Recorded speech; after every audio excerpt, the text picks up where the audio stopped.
Hello, KSQD listeners. It's every other Sunday again, and you are listening to Sustainability Now, a bi-weekly KSQD radio show focused on environment, sustainability, and social justice in the Monterey Bay region, California, and the world. And we are your hosts, Brooke, Wright, and Ronnie Lipschutz. Over the last couple of years, we've had a number of shows on solar technology, policy, and politics. Today, our guest is Benjamin Eichert, director of Let's Green California, an initiative launched by the Romero Institute in Santa Cruz to create a California Green New Deal and get the core legislation passed into law by September 30th, 2022. Let's Green California has also created Electrify California based on a simple idea: make the switch from fossil fuel-based technologies to electric alternatives powered by clean energy, and ensure that low-income communities and working families both lead and benefit from this transition. We are going to focus on how citizen-based campaigns go from plan to policy. Ben Eichert, welcome to Sustainability Now. Thanks so much. Great to be here. Great. Thank you. Welcome, Ben. So let's start by having you tell us a little bit about yourself and what you do. Sure. My name's Benjamin Eichert, and I work with the Romero Institute. The Romero Institute is a 501c3 nonprofit organization based in Santa Cruz. And we do most of our work through sort of separate programs. We really have two primary programs. One, which we've been working on, is really sort of our flagship program. Been doing some work since 2004 with Native American tribes and leaders in North and South Dakota primarily. That project's called the Lakota People's Law Project. We work across a range of social justice issues, everything from child and family welfare to treaty rights, environmental preservation. We were pretty heavily involved in the Dakota Access Pipeline fight, Keystone XL, Line 3, a number of others. More recently, in 2016, we launched a California climate-focused project. It was originally called Green Power. Today it's called Let's Green California. And I lead that program, and we're really focused on building solutions to the climate crisis from the community level up. Okay, tell us more about that. Sure. I would say that oftentimes the approach to addressing climate is a sort of top-down approach, right? So you might pass a law that says, for example, 100% of California's energy needs to come from renewable sources. And so that's the law. It sets this goal. And then it's really up to the state executive branch agencies to figure out how that's going to get accomplished, what sorts of regulations need to be put in place. And there's sort of a hope that as we move toward that goal, the benefits of that process are going to trickle down to people at the community level. At Let's Green California, we want to take that approach and flip it on its head. So instead of setting a goal at the top and hoping that everything trickles down, we want to really focus on what are the steps that need to be taken to getting us there. How do we put in place the jobs, for example? Let's focus on really identifying what those jobs are, how that work is going to get done.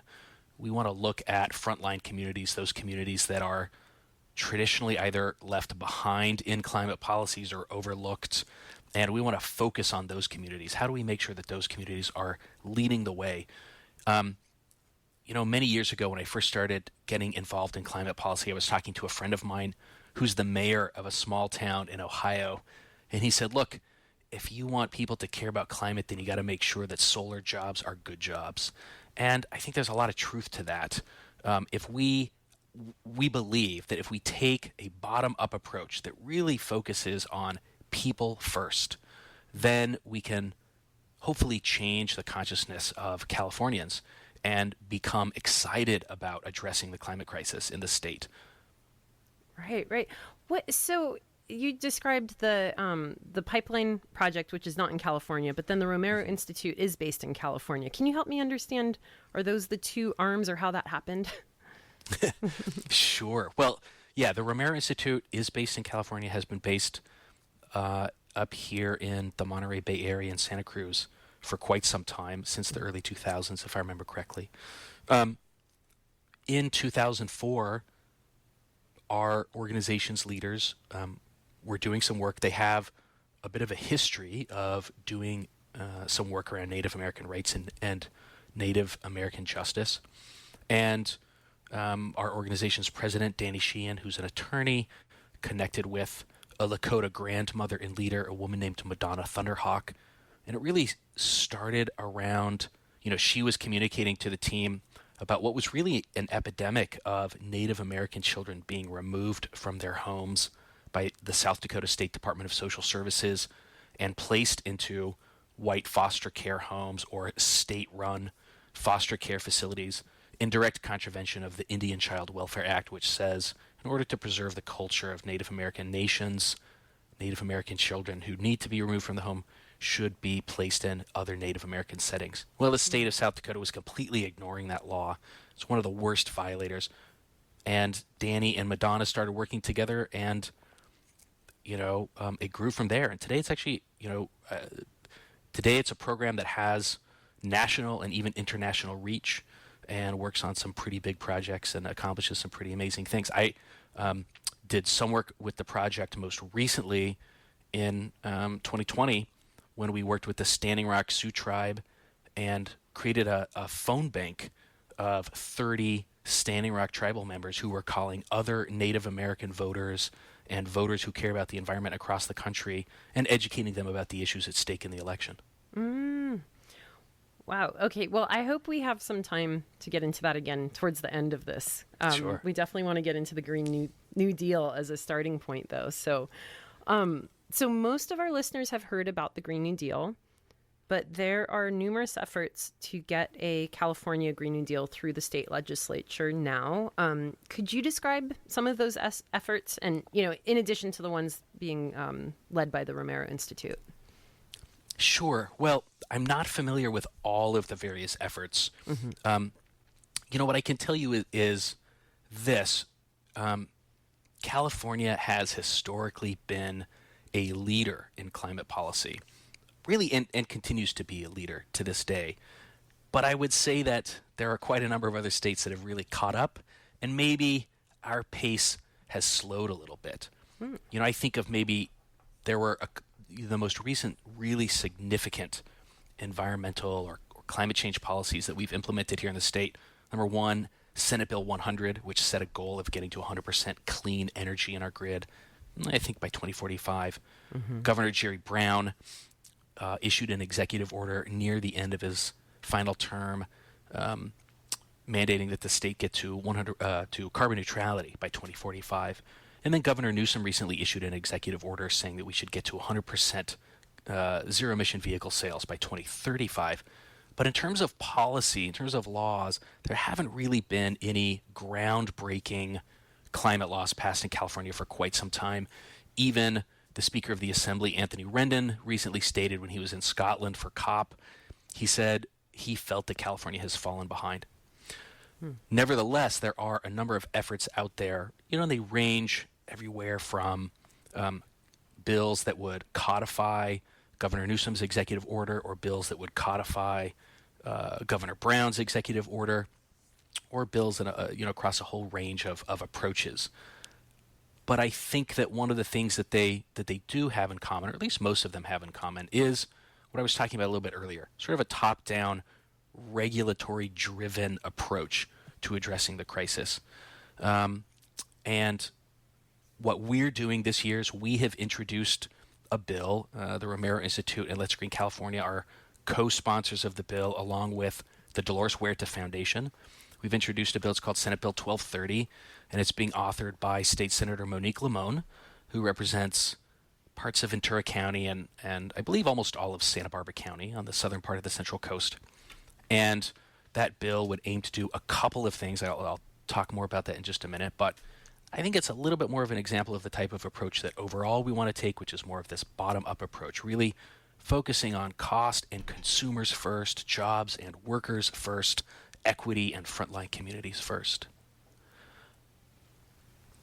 Nice. Could you tell a little bit more about SB 1230 specifically? Sure. Yeah, so I'll go back. I think you mentioned Electrify California. So right. What we started working on about a year and a half ago is trying to put together a comprehensive or a holistic public policy approach to addressing the climate crisis.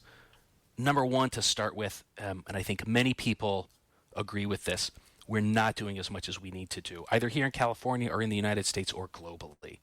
We are way behind. In California specifically, have been a couple of reports recently that have noted that California is not on track to meet its 2030 emissions reduction goals until probably 2060. Yep. Transportation is a big reason why. So we started working on a policy, would be called a policy framework, a group of policies that cohere together to reach a goal. And we said, what would it take? What would a policy approach actually look like to get California to meet its existing emissions reduction goals by 2030? Mm-hmm. And because we believe that really something serious needs to be done by 2030, right? We have a window of time to act, and we really need to get serious.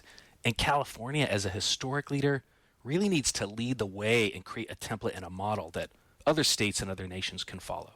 Mm-hmm. So we started working on developing a set of policies, and we really zeroed in on transportation, also the built environment. And I think you mentioned at the beginning, it's based on a pretty simple principle.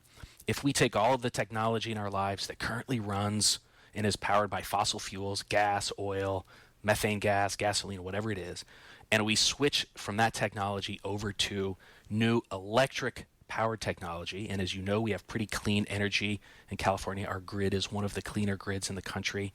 We no longer use coal. There's still some natural gas left, but if we switch from fossil fuel powered tech over to electric tech, and that electric tech is powered by a clean grid, then we can eliminate really massive amounts of our greenhouse gas emissions. And so that's the concept of electrification, and it's really a pretty hot topic in the world of climate policy. A lot of people talk about electrifying everything. Mm-hmm. I don't think it's so straightforward to electrify everything, but we really should be electrifying our transportation and our built environment, meaning our homes. And not only are there really big climate benefits from doing that, there are also really big public health benefits.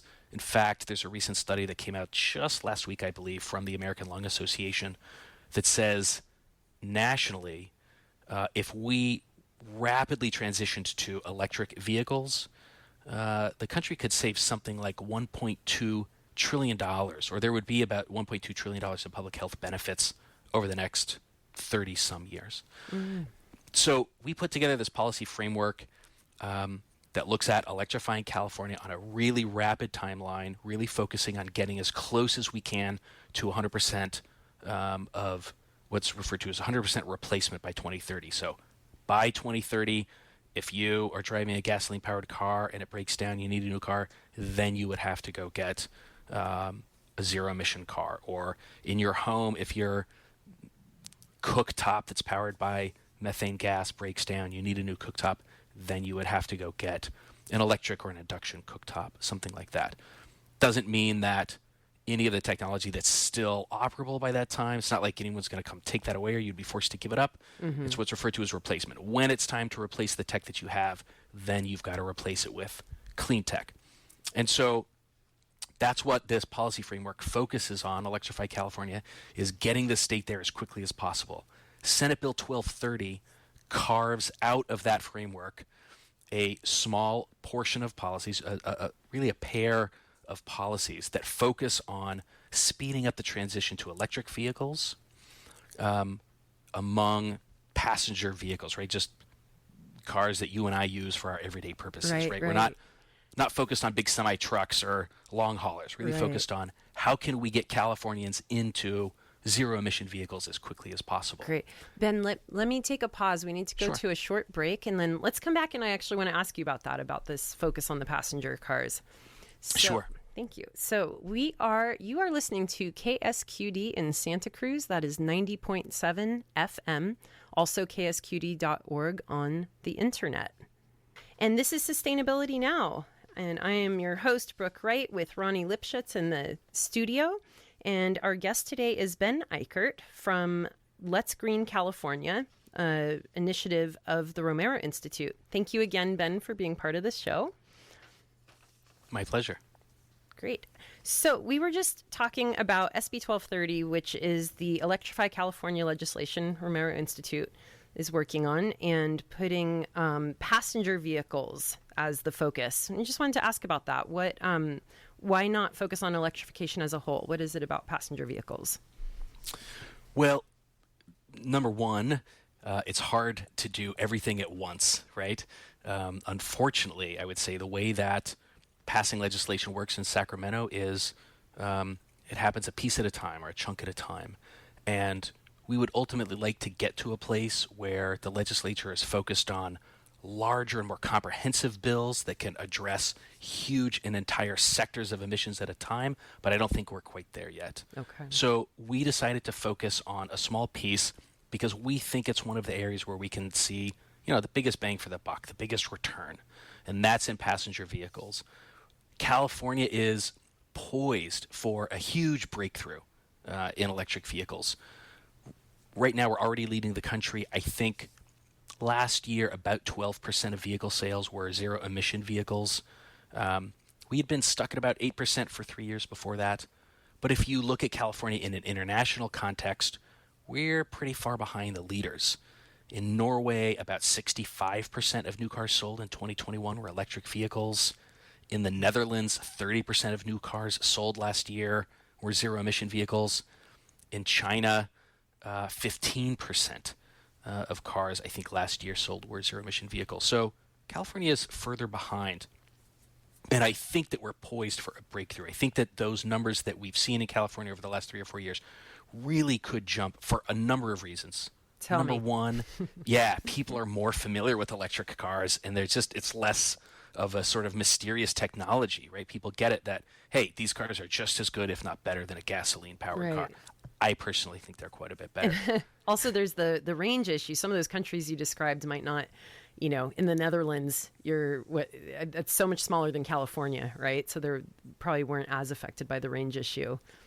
And then that's true. Now cars have so much range. I mean, electric cars. Yeah, range on electric cars has certainly been growing. Mm-hmm. We've been doing better as a state in installing charging infrastructure too, although I think we still have a long way to go. And SB 1230 addresses part of that. I'll get to that in a second. Okay.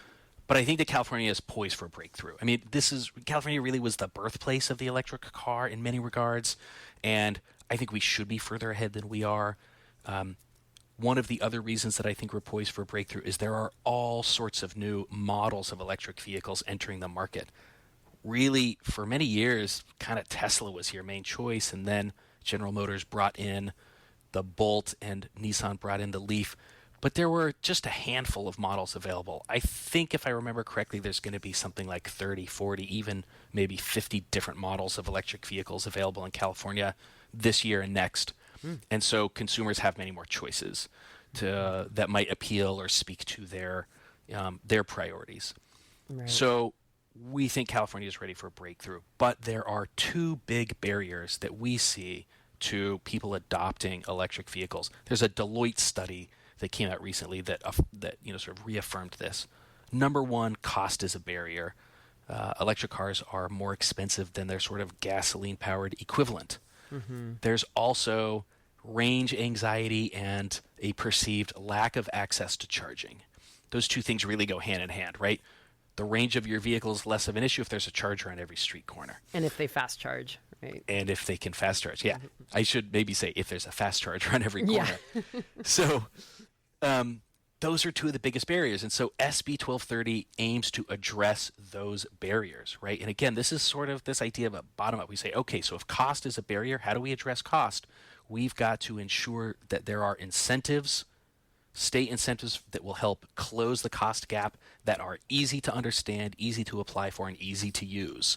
There are already state incentives, and I'll talk more about them in just a minute, but I don't think that they're easy to understand or easy to use. Mm-hmm. The other thing we need to do is, if access to charging is a barrier to adoption of electric vehicles, then we need to really ramp up the speed with which we're building new electric chargers and fast chargers especially.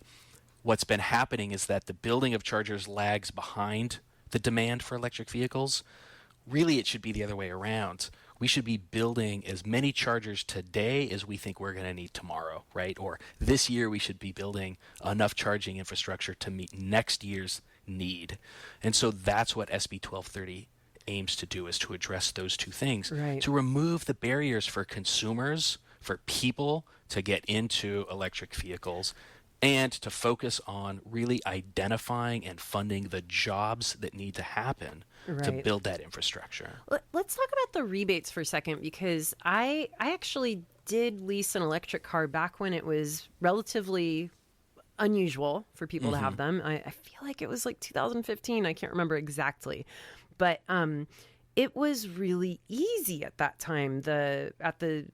When I went to the car lot to lease the car, it was a lease, so maybe that's different. But it was all built into the price, and it was very simple. And I'm just trying to understand: did that become harder over time to be able to access all of those rebates? Because I know that that's part of this legislation, is to make that rebate access really streamlined and simple at the point of sale potentially.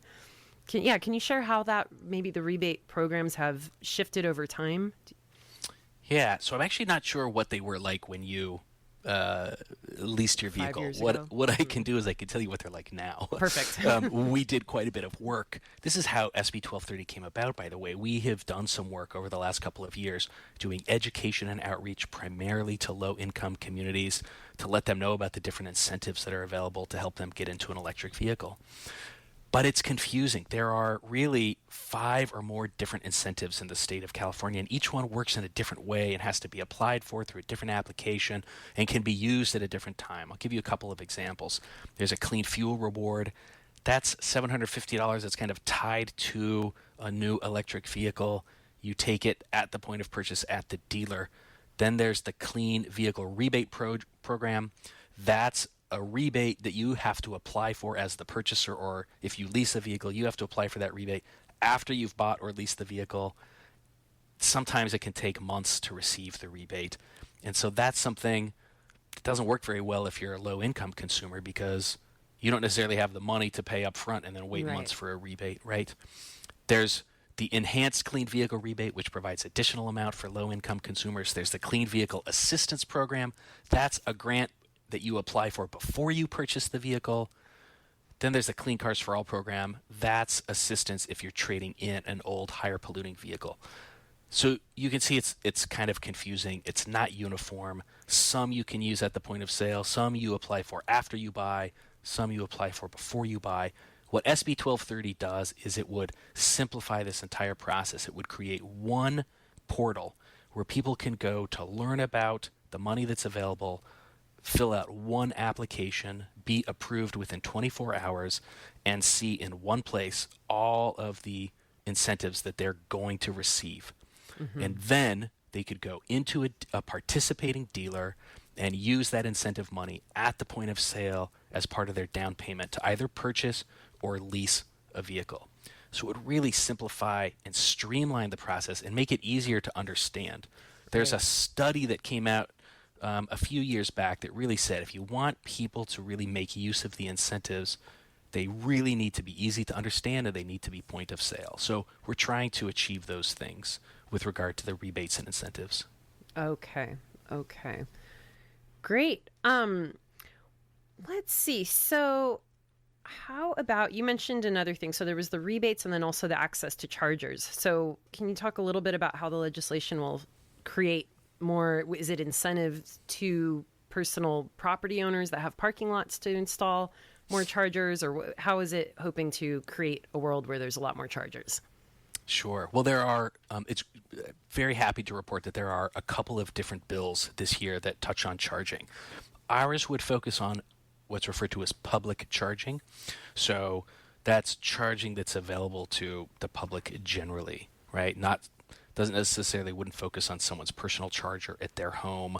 It's really charging that's available to the public. And what the bill would do is a couple of things. Number one, we should note that there's a ton of federal money coming to the state to support electric vehicle charging infrastructure. That money is coming as part of the bipartisan infrastructure bill that was passed and signed into law last year.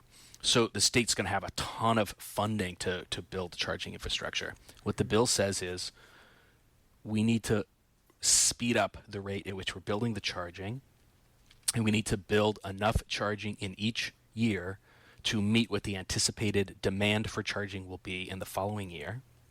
Additionally, it says 50% of the state funds invested in building charging infrastructure need to be invested in building chargers in disadvantaged communities. Finally, it says that preference should be given to chargers that are at or near multi-unit housing. And then finally, it says that preference should be given to charging projects that minimize demand on the electrical grid, either by incorporating, or by, for example, incorporating photovoltaic, solar, and battery storage. So that's basically on the charging side. What the bill does is it says you got to just really speed up the rate at which you're building charging. The state has to ensure that enough charging is built each year to meet next year's demand. Right. That way it won't continue to be a barrier to people adopting. Mm-hmm. But so what kind of sites would it be? If you had a multifamily housing project, then where would the chargers be? Is it in the parking lot there, or is it nearby? Like, where do you foresee that happening? Yeah, it could be in the lot. So that what the bill says is at or near. So it could be in a parking lot for the building, or it could be at a location just down the street. Could be at a grocery store. Could be in a library parking lot. Okay. Could be in a public parking garage. I've seen a number of cases where public parking garages will have a certain number of stalls designated for electric vehicles, where right. parking is actually free if you're there charging. Right, but that was that property owner deciding to do it, or that city deciding to invest in it. And so in this case, it would be funded through a government program, but could be on private property. Is that kind of? Well, the way that all of this is built is the state.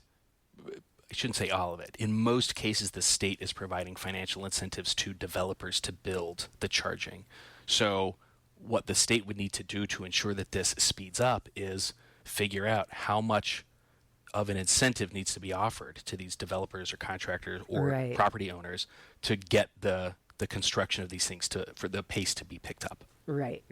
And meanwhile, with the streamlining of the rebates, hopefully the demand matches that. That's exactly correct. Right. Okay. Well, let me go ahead and take one more little break right here.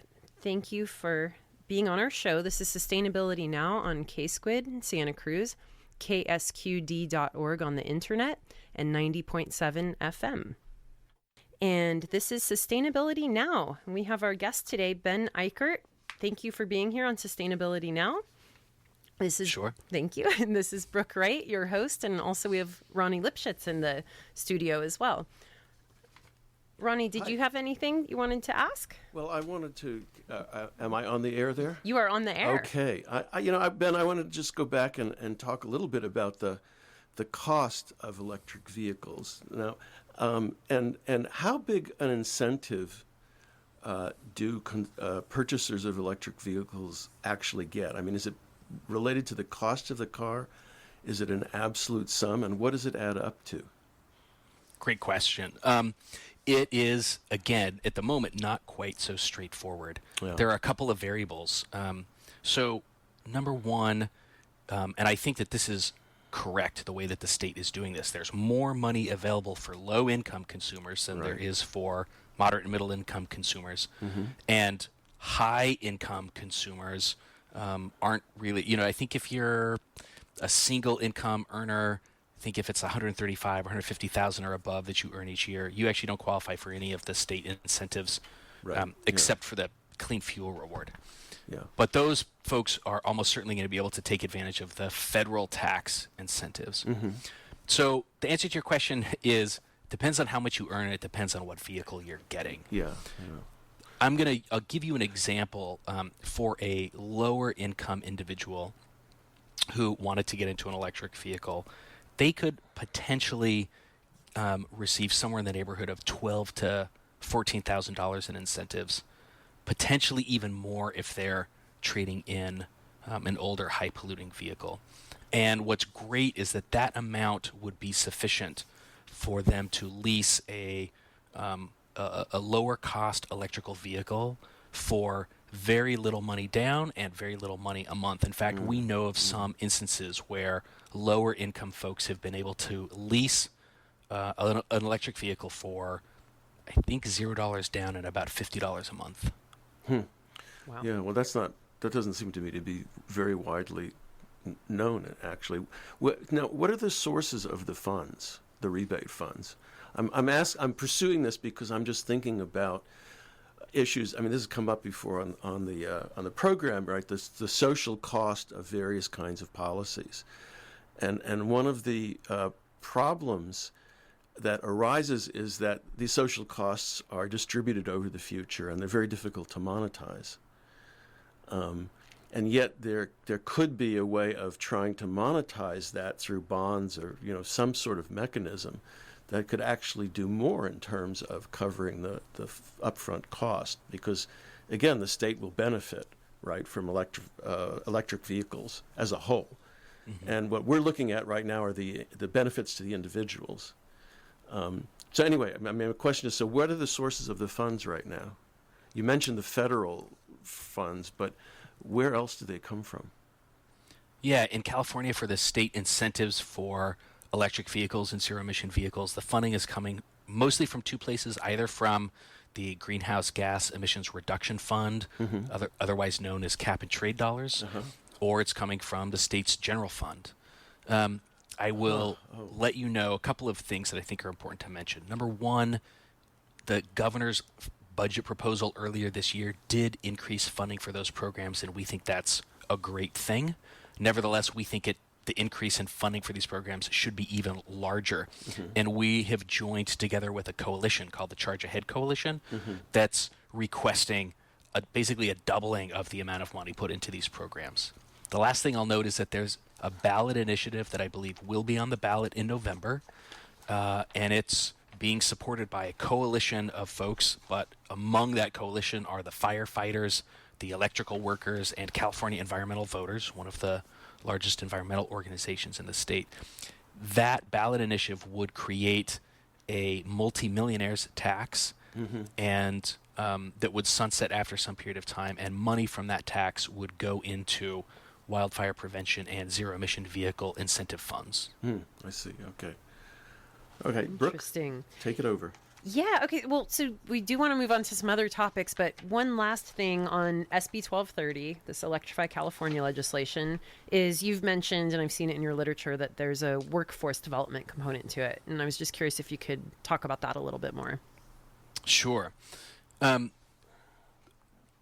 We believe, as I've talked about, that California needs to be electrifying at a really rapid pace. But there's a challenge that we're going to confront, which is the fact that if we start electrifying at the pace that we really need to, it's not going to be long before we encounter a shortage of skilled labor, right? Workers that are trained in doing that electrification work. And so one of the ways to address that is through what we're doing, which is to really increase today the amount that we're investing in building the electrification infrastructure, in this case specifically for electric vehicle charging. Already the state law says that when electric vehicle chargers are being built, the contractors need to be making use of certified electricians, and they need to be making use of apprentices and journeymen.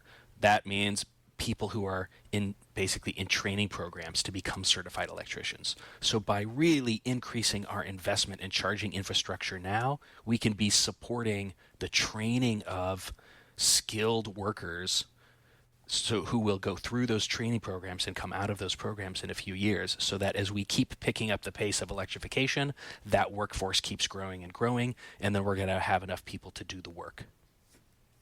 Got it. Okay. Great. Okay, well, let's move on. And we talked in the beginning that this is part of a larger Green New Deal framework, this particular legislation. So let's talk a little bit more about that bigger Green New Deal. What other legislation might we start seeing as part of the California Green New Deal? Well, a couple of things. Number one, this goes back just a bit to what Ronnie was asking about. Funding's got to be a piece of this as well. So this bill, SB 1230, is focusing on program design, but we're also focused this year on pushing for big increases in state spending on these initiatives. And I mentioned this Charge Ahead coalition that we're part of. So that effort to increase the amount of money that the state is dedicating to these programs is part of the overall picture as well. In subsequent years, what I would expect we would want to start focusing on is heavy-duty transportation, so big long-haul trucks, diesel trucks. They're really big contributors not only to the emissions but to toxic air pollutants that create a lot of public health problems. Mm-hmm. So we want to be looking at ways to address heavy-duty transportation. We want to look at ways to address the use of fossil fuels in the home. There's a number of studies that have been coming out in recent years that show children who grow up in homes that have natural gas cooktops are at higher risk for asthma. The pollutants that they're emitting that we don't see inside the home just by having them in the home can actually cause health problems, especially for expectant mothers. We call them natural gas cooktops, but we really should probably call them methane gas cooktops because that's what natural gas is. It's methane, which is a very dangerous combustible fuel. Right? Natural. Yeah. Right? Yeah, it seems like, it's natural. It should be safe. But actually, that pilot light that's going on your cooktop or in your hot water heater and your other appliances in the home, it's burning. It's releasing pollutants into the air.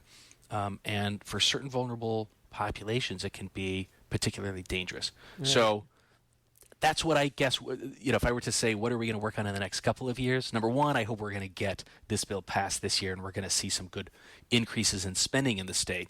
Then I think we want to focus on long-haul transportation, heavy-duty trucks, and on the built environment, the home. So for you, the California Green New Deal, it is very, it's electrification. Like it's pretty laser focused on that, or do you see it as a broader kind of framework? I would say electrification is at the core, but it's definitely not all of it. And you bring up a really good point. Efficiency is a big part of it, right? So efficiency and electrification should go hand in hand. Just because we switch from fossil fuel powered tech to electric tech doesn't mean we're completely eliminating our emissions, right? We still create emissions when we generate electricity. So we want to also support an increase in solar energy, especially distributed solar energy. For those that don't know, distributed solar energy is this idea where you have solar in a lot of places throughout a community. That actually helps harden the grid, makes the grid more resilient to outages and other things. And of course, if we can be capturing energy from the sun and storing it, that's one of the best things we can do. So that's part of what we're focused on as well. Okay. I didn't hear you mention public transportation. Do you see that as part of it as well, or is that in? Absolutely, yeah. There actually is a small part of SB 1230 that would do some things to improve public transportation. But what I'll say generally is that public transportation is almost a world unto itself. And it's just, as a smaller organization, it's just an area where we haven't had an opportunity to develop lots of expertise. But you're right, it can't be ignored. It's such a challenging problem in California, right? So many people spend so much time in their cars. It would be really amazing if we could significantly improve public transportation. I'll tell you the one thing that SB 1230 does around that. One of the incentives that low-income folks in California can take advantage of, it's very similar to the Clean Cars for All program. It's called the Clean Vehicle Assistance Program. Our bill says that folks who qualify for that incentive could use the money for non-vehicle transportation. So they could use it on an e-bike, they could use it on a public transit pass. And so, we think it's very important not only to make the transition to electric vehicles, but also when people have an opportunity to get to and from work without a car, by using a bike or public transport, we should be supporting that as well. Right. Well, and that segues too. You mentioned how, Californians spend so much time in their cars. And the first place that my mind went was, because the affordable housing is so far from their jobs, right? Yeah. So it really does surprise me how often we'll talk about climate issues and not talk about affordable housing. So I just wanted to sort of, put that out there and ask, is that part of the thinking also when you talked about bringing together a lot of stakeholders? Are those stakeholders in the room too to talk about how that would fit in with a Green New Deal? There are a lot of people that make the connection that you're bringing up, thankfully. I think maybe it's not as widely understood among the public, but among policymakers, it certainly is well understood. Mm-hmm. Because homes are so expensive, especially in certain areas of the state where a lot of the jobs are. People live far away from their jobs, and so they spend all this time commuting. That's contributing to the greenhouse gas emissions problem. And so, right, the idea is, hey, if we could make housing near jobs more affordable, people wouldn't have to commute as much. It's absolutely a valid approach. There's no one approach to all of this. It all really has to be happening. Right. Cracking the affordable housing nut in California is a really difficult task. I certainly don't have any answers. I know that there are a lot of efforts being made at the state level, but I don't think, a silver bullet has been found yet. Mm-hmm. But we would certainly support good policy around affordable housing when it's introduced. Right. Well, yeah, and I'll say one reason it comes to my mind too is we had a guest on a few weeks back, maybe a month ago now, that talked about seabed mining for the kinds of minerals that are used in batteries in cars. And it gave me that sense of like, are we just kind of kicking the can down the road when we say, oh, let's, there's an app for that now, or there's a new technology, it's electric cars. But is there a bigger problem that we're not addressing? That, now we're going to solve the climate crisis, but are we going to create a new one by needing the resources to build the electric cars? So that's where I was coming from. And I was just curious if you had any thoughts or comments on that. I know it's a hard question, but I think it's an important one too. It's a hard question, and the climate crisis is a hard challenge, right? It's one of the biggest challenges, if not the biggest challenge, I think, that we've faced as a human society. And your question is great, and it's the kind of question I think we need to be asking. Technology has a lot to do with us solving the climate crisis, but it's not only technology, right? There's the climate crisis is a moral and an ethical challenge, and many would say it's also a spiritual challenge in the sense of how are we living in harmony with our earth, right? If we continue to treat the earth simply as something to be used up for profit, we're always going to be in trouble when it comes to climate. We really do have to change our mentality. I think that's why, one of the reasons why the Romero Institute's work with Native American communities is really important as well. There's a different worldview that comes along with that work that's really valuable. I will say that there are a couple of promising things that I've read very recently. Number one, on the electric vehicle issue, electric vehicles have the potential to last a lot longer than internal combustion engine vehicles, fewer moving parts, right? So if the average life of a gasoline-powered car was 12 years, and the average life of an electric vehicle is going to be, I would say, somewhere between 15 to 20 years, that means we're just going to be using fewer cars. So that's really good, right? We're not going to have to be manufacturing as many. The other thing that's really good is that there's a recent paper that was released that said that a recycled lithium-ion battery is just as good as a brand new lithium-ion battery. So that's really important because it means that once that battery has lived its life for, say, 15 years in an electric vehicle, we can take it, we can give it a second life and a third life and a fourth life, and we don't have to constantly be finding new minerals to create those batteries. We can be reusing. So, that's actually really Electrify California. Is it about more than electrification? Yes, it is. At the root, it's about reducing, reusing, and recycling. Right? But reducing the amount of energy we use through efficiency, reducing the amount of fossil fuels we use by using renewable energy. But those principles that are age-old principles really apply, and we should always be looking at how we can implement them. Reduce, reuse, and recycle. And thankfully, there's a lot of promise in the recycling of batteries front. That's really interesting. Let me take us to another break really quick here. You are listening to KSQD in Santa Cruz, KSQD 90.7 FM, KSQD.org, streaming on the internet. This is Sustainability Now. I'm your host, Brooke Wright, with Ronnie Lipschutz in the studio, and our guest is Ben Eichert from Let's Green California, an initiative of the Romero Institute that is leading on some legislation on California Green New Deal legislation, I'll say. So thanks again, Ben, for being here. My pleasure. I was hoping, we just have a few minutes left now, I was hoping that we could talk a little bit more about the Romero Institute in general. Who founded it, and what is its mission? Sure, yeah. So, well, the Romero Institute, to tell you the truth, I'm not exactly sure who founded it. Oh. But in the late 90s or early 2000s, a new leadership team came into the organization. And two of those folks are a couple who continues to lead the organization to this day. And that's Daniel Sheehan, who's a noted constitutional attorney, and Sarah Nelson, who is the executive director of the organization. Danny Sheehan has worked on a number of really high-profile public interest law cases over the years, including the Pentagon Papers case, Karen Silkwood, the Greensboro Civil Rights Massacre, Iran-Contra. Sarah Nelson used to be the national labor organizer for the National Organization for Women. She also was the executive director at the Christic Institute, which was a nonprofit in D.C. that Danny and Sarah helped run before they assumed leadership of the Romero Institute. And I would say that, overall, what is our mission? Well, we view ourselves as an interfaith nonprofit law and policy center.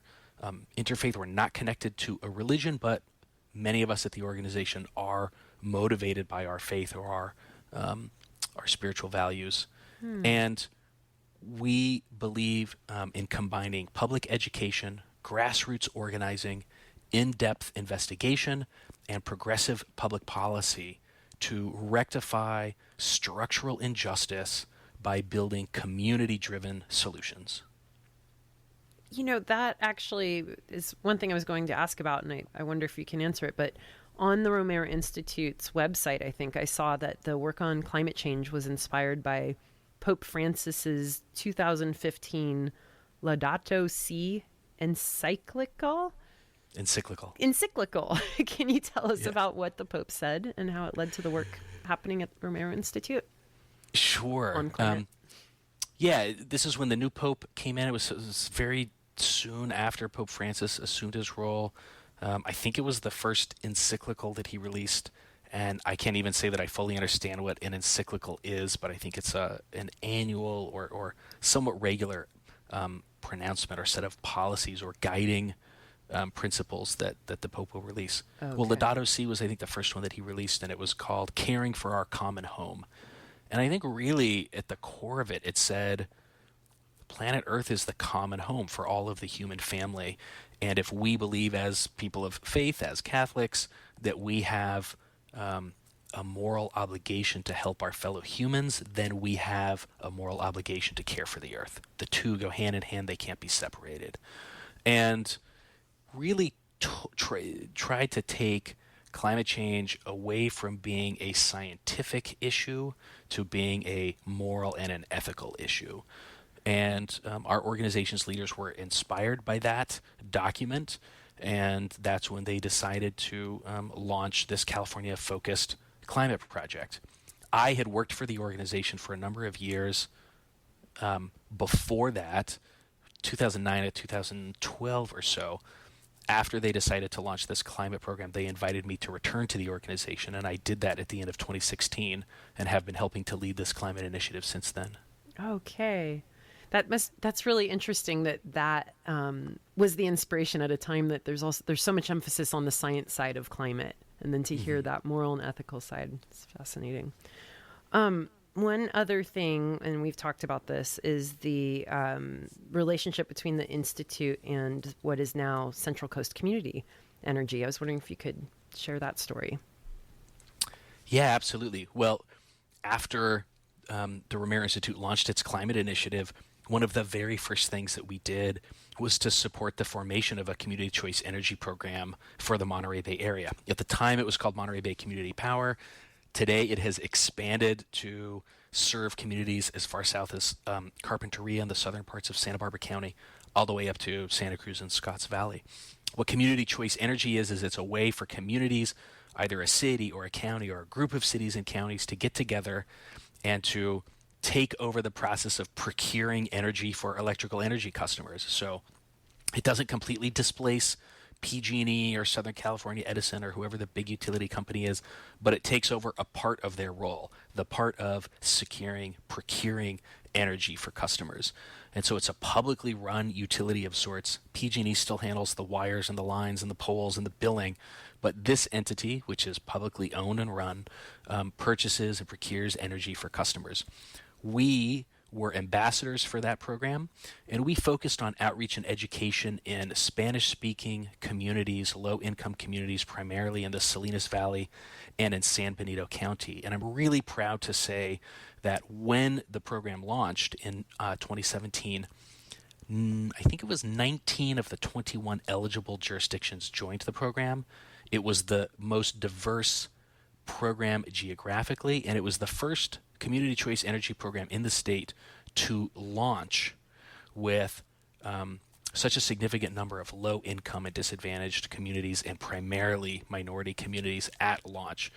Usually what the pattern had been is these programs would launch in more affluent coastal communities and then several years later spread out to other communities. We launched as an inclusive program, and we were really proud to be part of that work. And what does that mean for the community? Like, in what way is that a service? In what way is the community choice energy a service? Yeah, and the fact that it was, you're talking about it came directly to underserved communities. Why was that an important thing to you? Well, it's an important thing to us because we believe firmly that low-income communities, frontline communities, what we mean by frontline are these are the communities that have borne the brunt of the negative impacts of our treatment of the planet, and they bear the brunt of the impacts of climate change. These are the communities that need to lead our transition to a sustainable future. It's the right thing to do. It's the just thing to do. And if we don't do it that way, we're frankly not going to succeed. So it's important to us because it's the right thing to do. It's also important to us because community choice energy can provide energy at a lower cost. But more importantly than that, it's actually what these communities wanted to do. When we were organizing in these communities, a lot of people suspected that the people in these communities weren't going to even know or care about climate change. But we found exactly the opposite.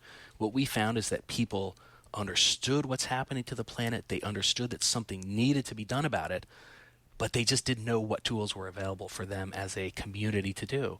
And so once they learned that joining community choice energy was something that their community could do and it would have a significant impact, they were totally supportive, and they organized, they educated their neighbors, they mobilized, they turned up at their city council meeting, and they really demanded that their community join the program. Great. Well, thank you so much, Ben Eichert, for being our guest on Sustainability Now. Listeners, you can find out more about the Romero Institute, Let's Green California, and Electrify California by looking online for their websites. And you are listening to KSQD Santa Cruz 90.7 FM, KSQD.org, streaming on the internet. And as a reminder, shows from this particular Sunday slot are rebroadcast the following Tuesday mornings from 6 to 7 a.m. if you're an early bird. And if you'd like to listen to previous shows, you can find them at ksquid.org/sustainabilitynow and Spotify, Google Podcasts, and Pocket Casts, among other podcast sites. So, thanks for listening, and thanks to Emily Dunham for helping today with engineering the show. And thanks to all the staff and volunteers who make KSQD your community radio station. And so, until next every other Sunday, Sustainability Now.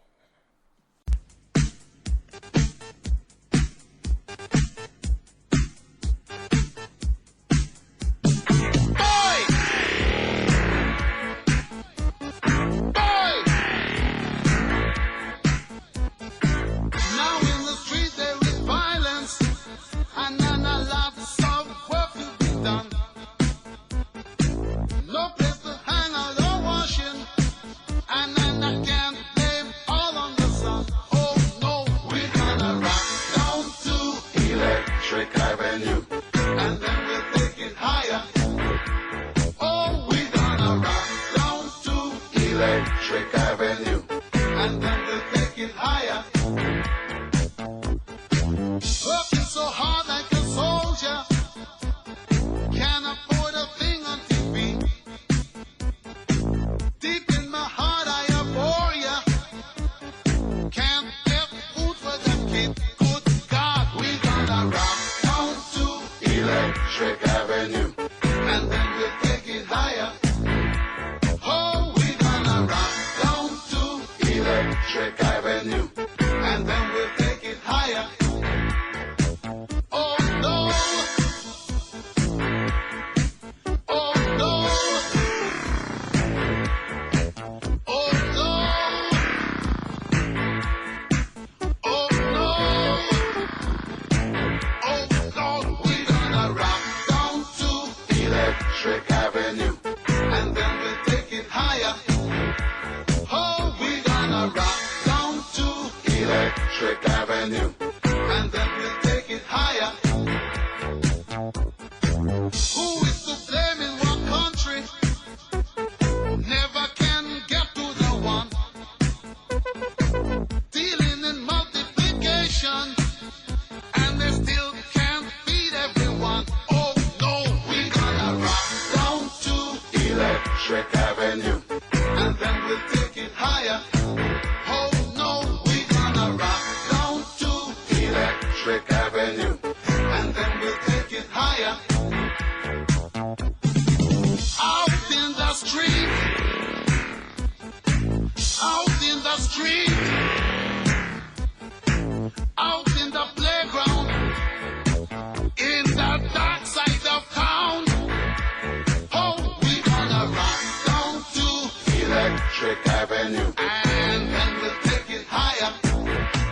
Hey, we gonna rock down to Electric Avenue. Oh yeah, rock it in the daytime, Electric Avenue. Rock it in the night, take it higher, Electric Avenue.